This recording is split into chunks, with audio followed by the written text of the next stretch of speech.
सबसे पहले तो ये कहूँगी कि जैसा मैम ने बताया कि मैंने कैसे शुरुआत की, या स्कूल में थोड़ा सा दिमाग में था, तो हाँ, स्कूल में थोड़ा सा कहीं सोचा था, कहीं शायद पढ़ लिया होगा, कहीं सुन लिया होगा कि नहीं आईएएस ऑफिसर नाम की कोई चीज़ होती है। लेकिन तब ये भी नहीं पता था कि यार यूपीएससी नाम की कोई एग्ज़ाम है, सिविल सर्विस एग्ज़ाम है, उससे और भी पोस्ट में आप सिलेक्ट हो सकते हैं, ऐसा कुछ नॉलेज नहीं था। जब मैं अपने कॉलेज लेवल में आई, जब कॉलेज में एडमिशन लिया, मैंने भोपाल से ही प्राइवेट इंजीनियरिंग कॉलेज से केमिकल इंजीनियरिंग किया है। और उस दौरान मुझे जब मैंने सोचना शुरुआत की कि क्या बनना है, कंटेम्पलेट किया कि एग्जैक्टली क्या करियर चाहती हूँ, तो लगा कि यार कहीं जो पुरानी ड्रीम थी, एक जो सपना था, वो अभी उसको सामने लाना चाहिए। फिर इस बारे में और पढ़ा, और तब खान स्टडी ग्रुप भोपाल में सेंटर वहाँ पे जैसे शुरू हो गया था, तो मेरा जो फाउंडेशन कोर्स है मैंने वहाँ से किया। और इस एग्ज़ाम के बारे में जो चीज़ें मुझे 1-2 साल में समझ में आई हैं, वो कुछ चीज़ें मैं आपसे शेयर करना चाहती हूँ। सबसे पहली चीज़ जो पहले जय और रचना हम दोनों बोल चुके हैं कि कंसिस्टेंसी। आप अगर दिन में, कई बार हमसे सवाल पूछते हैं कि आप कितने घंटे पढ़ाई करते हैं, तो देखिए घंटे मैटर नहीं करते। कोई 17-18 घंटे हमें नहीं पढ़ना है, इतना हम पढ़ भी नहीं सकते। एक दिन पढ़ सकते हैं, दूसरे दिन नहीं पढ़ पाएंगे। 5 से 6 घंटे ही आपको देने हैं या उतने निकालने हैं, पर वो जो वक्त आप अपनी पढ़ाई को देते हो, वो कंसिस्टेंटली आपको रोज़ उतना ही अपने पढ़ाई को देना है। Consistency is the key, that is the first and the most important thing जो आपको ध्यान में रखनी है। दूसरी चीज़ इस एग्ज़ाम में मुझे लगता है इक्वली इम्पॉर्टेंट है, क्योंकि ये जर्नी लंबी होती है। जैसे एग्ज़ाम ही 1 साल तक चलती है, आप प्रीलिम्स देते हैं, फिर आप मेंस देते हैं, आप इंटरव्यू में जाते हैं पर्सनालिटी टेस्ट के लिए, तो एग्ज़ाम 1 साल तक खुद चलती है। उसके पहले मान लीजिए आप 1-1.5-2 साल पहले से प्रिपेयर कर रहे हो, तो ये जर्नी काफ़ी लंबी रहती है। उस जर्नी में मेंटली अपने आप को मोटिवेट रखना, अपने आप को बूस्ट करते रहना, वो भी इक्वली इम्पॉर्टेंट है। और इसीलिए अपने आप पर भरोसा बेहद ज़रूरी है। You need to have a faith in yourself कि अगर आपने इसमें कदम रखा है, अगर आपने सोचा है कि आप सिविल सर्विस एग्ज़ाम देना चाहते हैं और देंगे, तो आपको ये ठान के उसमें जाना है कि हाँ, मैं ये कर सकता या कर सकती हूँ। ये एक अपना मोटिवेशन, अपने साथ एक फेथ, बिलीफ अपने ऊपर आपको हमेशा रखना है। कमिंग टू प्रेपरेशन की कैसे तैयारी करनी है, बहुत सारी बातें आप सुन चुके हैं कि आंसर राइटिंग में कैसे करना होता है, आंसर राइटिंग का स्ट्रक्चर कैसा होना चाहिए। तो मैं शुरू में सबसे पहले ये कहूँगी कि मेरे प्रिपरेशन का बेस 2 चीज़ें रहीं। पहला था करंट अफेयर्स। करंट अफेयर्स इसलिए मैंने उसी से शुरुआत की क्योंकि करंट अफेयर्स सबसे इंटरेस्टिंग पार्ट होता है। कई बार आपको हिस्ट्री कभी बोरिंग लगेगी, कई बार आपको लगेगा ज्योग्राफी इतना, कभी हर किसी के अपने अपने फेवरेट्स होते हैं। तो मुझे वो 2 सब्जेक्ट्स लगते थे कि यार इतना मन नहीं करता है, लेकिन न्यूज़पेपर्स और करंट अफेयर्स में जो भी नया चल रहा है वो मुझे हमेशा इंटरेस्टिंग लगता था। इंटरनेशनल रिलेशंस में क्या हो रहा है, क्या सोशल रियलिटीज़ हैं, कहाँ क्या हुआ, उसका क्या इम्पैक्ट पड़ेगा एडमिनिस्ट्रेशन पे और हमारी कंट्री पे, तो उसको आप अपना एक बेस बना सकते हो। आप करंट अफेयर्स बेस्ड प्रिपरेशन कर सकते हैं, इसलिए भी क्योंकि अगर आप मेंस एग्ज़ाम देखेंगे तो काफ़ी डायनामिज्म आ गया है, केवल प्रीलिम्स में नहीं बल्कि जनरल स्टडीज़ पेपर 2, पेपर 3 में भी आप देखेंगे कई सारे ऐसे सवाल हैं जो करंट इवेंट्स से इंस्पायर्ड होते हैं, उन पे बेस्ड रहते हैं। तो जब आप न्यूज़पेपर बेस्ड, करंट बेस्ड पढ़ाई करते हैं तो वो आपका प्रिपरेशन वहाँ से भी कवर हो सकता है। दूसरी जो चीज़ मैंने जिस पे बहुत फोकस किया वो थी आंसर राइटिंग। तो आंसर राइटिंग का जैसे खान सर बता रहे थे कि आंसर राइटिंग की प्रैक्टिस बहुत की, तो उसके पीछे मेरा ये था कि जब मैं हमेशा प्रीलिम्स का कोई भी पेपर टेस्ट देती थी, हम मॉक टेस्ट देते हैं, तो मॉक टेस्ट देती थी तो हमेशा मेरे मार्क्स करीब 90 to 110, 120, इससे ऊपर मेरे कभी मार्क्स नहीं जाते थे। तो मुझे हमेशा ये डर था कि यार प्रीलिम्स में कहीं मेरा कुछ, क्योंकि कट ऑफ भी इसी कुछ रेंज में जाता है, तो हमेशा लगता था कि यार कुछ गड़बड़ यहाँ ना हो जाए।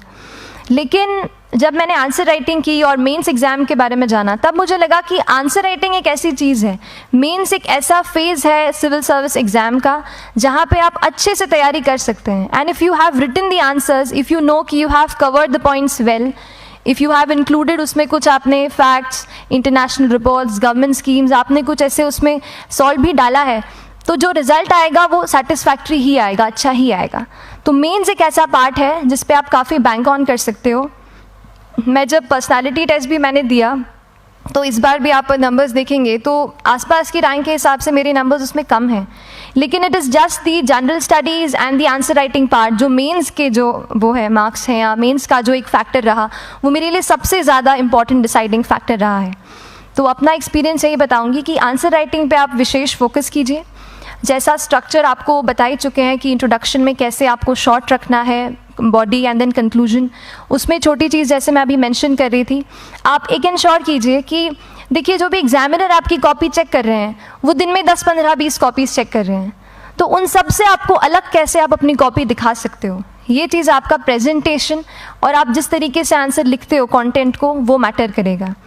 आप इंश्योर कर सकते हैं कि आपके आंसर में कुछ फैक्ट्स, गवर्नमेंट की स्कीम्स, कुछ कमिटीज़ बैठती हैं, जैसे एक प्रिवेसी पे जस्टिस BN श्रीकृष्णा कमेटी की रिपोर्ट आई है, तो आप मान लीजिए आपको कोई प्रिवेसी पे सवाल आ गया तो आपने उन कमेटी का नाम कोट कर दिया। ऐसे बहुत सारी कमिटीज़ होती हैं। कुछ इंटरनेशनल रिपोर्ट्स आते हैं, वो आप उनको इनके बारे में लिख सकते हैं। इंडिया का मैप आप बना सकते हैं। मैंने सीख लिया था कि 10-15 सेकेंड्स में कैसे जल्दी से मैप बनाना है और उस पर कैसे पॉइंट कुछ करना है, कुछ लोकेट करना है। तो ये कुछ ऐसी चीज़ें हैं जो आपके आंसर्स को एनरिच करेंगी और प्रेजेंटेबल बनाएंगी। तो इस तरीके से आंसर्स पे जैसे हम क्लास करते हैं, लेकिन उसके साथ साथ आपको ये कोशिश करनी है कि 1 से 2 आंसर पर डे आपको ज़रूर लिखने ही लिखने हैं, apart from the test series that you are doing. Answer writing से 2-3 चीज़ें होती हैं, ना केवल हमारी एक लिखने का हमें समझ आता है हम क्या लिखते हैं कैसा है, पर हमारा कॉम्प्रिहेंशन भी इम्प्रूव होता है। हमें कितना समझ में आया वो भी हमें खुद समझ आता है जब हम आंसर्स लिखते हैं। और इसीलिए आंसर राइटिंग पे आप फोकस कीजिए, 1 से 2 आंसर ज़रूर लिखिए। और आंसर राइटिंग के बाद the third pillar of my preparation जो काफ़ी इंपॉर्टेंट जिसने रोल प्ले किया, that was tests and test series and mocks. देखिए हम पढ़ रहे हैं यहाँ पर, I will also come to the point कि हम कैसे दिल्ली, भोपाल और इंदौर में प्रिपेयर करके बिना दिल्ली जाए हम कैसे कर सकते हैं, I will come to that point. पर उसके पहले टेस्ट की थोड़ी बात कर लेती हूँ कि टेस्ट देना क्यों ज़रूरी है। हम ये जो एग्ज़ाम दे रहे हैं सिविल सर्विस की, ये एक ऑल इंडिया लेवल एग्ज़ाम है and this cut throat competition. तो उसके लिए आप केवल पढ़ते रहें, सारी बुक्स, मटेरियल्स, स्टैंडर्ड ये करंट का सब पढ़ लें, लेकिन अगर आप ये नहीं जज कर पाए कि आपका क्या लेवल है at an all India level, तो चीज़ें समझ में आप नहीं, मतलब आप आगे नहीं बढ़ पाएंगे या सही डायरेक्शन नहीं पकड़ पाएंगे। तो इसलिए आप टेस्ट से घबराइए मत। कई बार टेस्ट का इनर्शिया होता है, ऐसे लगता है कि जब तक पूरा सिलेबस कंप्लीट नहीं कर लूँ तब तक टेस्ट नहीं दूंगा, लेकिन सच में बात ये होती है कि जब तक हम GS के मतलब पेपर देने अंदर भी घुसते हैं ना, तब भी उस सेकंड पे लग रहा होता है कि कुछ छूट गया है हमारा। तो ये चीज़ होगी ही, इसीलिए ये मैं कभी मत सोचिए कि जब तक पूरा सिलेबस नहीं कर लूँ टेस्ट नहीं दूंगा। जैसे आपका एक थोड़ा बेस बन जाता है प्रिपरेशन का, आप टेस्ट दीजिए, चाहे वो प्रीलिम्स का MCQ का टेस्ट हो या मेंस का राइटिंग स्किल की प्रैक्टिस हो, टेस्ट पे आप फोकस कीजिए। उसके बाद टेस्ट केवल देने के लिए नहीं देना है, उसको एनालाइज भी अच्छे से करना है। When you get the answer hints, when you get the answer keys, analyse properly कि आपकी क्या गलती हुई है और उससे भी सीखने की कोशिश कीजिए कि क्या कुछ नया मुझे इस टेस्ट पेपर से या इस आंसर कॉपी से मिल सकता है। तो इस तरह से टेस्ट पे भी आप फोकस कीजिए। And I will come lastly to the point कि जब मैंने प्रिपरेशन शुरू की थी अपने कॉलेज के 2nd ईयर 3rd ईयर आते आते, तो मन में बहुत सारे फियर्स थे। मैं भी एक नॉर्मल फैमिली से हूँ, मेरे फैमिली में किसी ने आज तक सिविल सर्विस का पेपर भी नहीं लिखा था, तो मन में बहुत सारे फियर्स थे, डाउट्स थे, क्या होगा, कैसे होगा। तो हो सकता है आपके मन में भी ऐसा हो। और हम जैसे यहाँ रहते हैं, हम सोचते हैं कि दिल्ली जाना तो सबसे ज़रूरी है, उसके बिना तो ये एग्ज़ाम हो ही नहीं सकती। तो उस पर मैं एक चीज़ बताना चाहूँगी कि जैसे KSG जैसे इंस्टीट्यूट हैं, जो फैकल्टी भी हमें वही मिलती है जो दिल्ली में पढ़ा रहे हैं, तो ये एक बहुत पॉजिटिव पॉइंट है कि क्वालिटी का कोई दिक्कत नहीं आएगी। बस एक चीज़ है, आप ज्वाइन करते हैं class, that will only provide you a direction. वो आपका रास्ता दिखा सकते हैं आपको कि इस रास्ते पर आपको चलना है, लेकिन चलना उस रास्ते पे आपको खुद है। You have to work on your own. कभी ये मत सोचे कि मैं वहाँ नहीं जा पा रहा हूँ तो नहीं हो सकता, यहाँ है, तो हम एक्सक्यूज़ेस बनाते हैं। कई बार चैलेंजेस आते हैं। तो मैंने कॉलेज के साथ प्रिपरेशन की, तो उसमें भी काफ़ी दिक्कत आती थी। कभी कभार कॉलेज की एग्ज़ाम होती थी तो इसमें मैं अपना उतना वक्त नहीं दे पाती थी। तो उस मोमेंट पे फिर प्लानिंग ने मुझे बहुत हेल्प किया कि हम किस तरीके से अपने कॉलेज के एग्ज़ाम के लिए प्लान कर लें। जैसे मैंने इंजीनियरिंग की है और मुझे पता है कि हम इंजीनियर्स 1 महीने से ज़्यादा पहले से पढ़ते नहीं हैं। पढ़ते हैं क्या? तो वो चीज़ आप ध्यान रख सकते हो, उसको अपना स्ट्रॉन्ग पॉइंट बना सकते हो। 1 से 1.5 महीना जब exam is approaching, I use to plan my entire syllabus का प्रिंट आउट निकाल के I use to make my notes, उस तरीके से उसको मैं उसको संभाल लेती थी। तो whenever you are managing those things together, focus on planning, किस तरीके से आप एक माइक्रो प्लान बनाएं, अपना डेली एक प्लान बनाएं, वीकली टारगेट सेट करें और एक ब्रॉड विजन दिमाग में रखें कि ब्रॉडली आप मंथ्स में क्या कवर करने वाले हैं। अगर आप प्लानिंग अच्छे से करते हैं तो ज़्यादातर पोर्शन आपका वहीं से कवर हो जाता है, और जब आप टारगेट्स बनाते हैं, उनको टिक करते हैं, तो एक सेंस ऑफ कंप्लीशन भी आपको मिलता है कि yes I am on the right path और मैं सही जा रहा हूँ या जा रही हूँ। तो इस तरीके से प्लानिंग पे भी इक्वली फोकस कीजिए। एंड बस यही सिंगल बिगेस्ट मैसेज मेरी तरफ से यही रहेगा कि आपने अगर ठान लिया है, अगर आप सोचते हैं कि आप ये एग्ज़ाम क्रैक कर सकते हैं, तो आपको रोकने वाला और कोई नहीं, आप खुद ही हो सकते हैं। तो खुद आप अपनी रुकावट कभी मत बनिए, एक्सक्यूज़ेस मत बनाइए। ऑब्स्टिकल ज़रूर आएंगे, उन्हें आपको चैलेंज करना है। Challenges are meant to be challenged.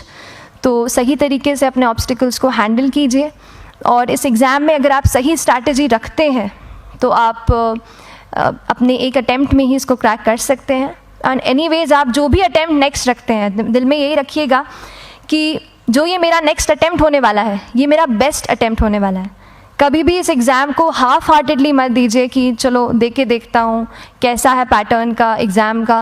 अगर एग्ज़ाम का पैटर्न देखना है ना, तो घर पे 3 घंटा टाइम लगा के एग्ज़ाम दे दो, बस केवल पैटर्न देखने के लिए एग्ज़ाम अटैम्प्ट मत कीजिए। जब आप एग्जामिनेशन हॉल में जा रहे हैं या कोई अटैम्प्ट आपने सेट किया है, तो अपना सब कुछ उस एग्ज़ाम को दीजिए, अपना टाइम, एनर्जी, फोकस, जितना भी करेक्ट आप उसमें पॉजिटिविटी डाल सकते हैं उसको दीजिए, एंड पूरी तैयारी के साथ ही इस पेपर को दीजिए, and I am sure that you will succeed. So till then, all the very best to you and good luck. Thank you so much.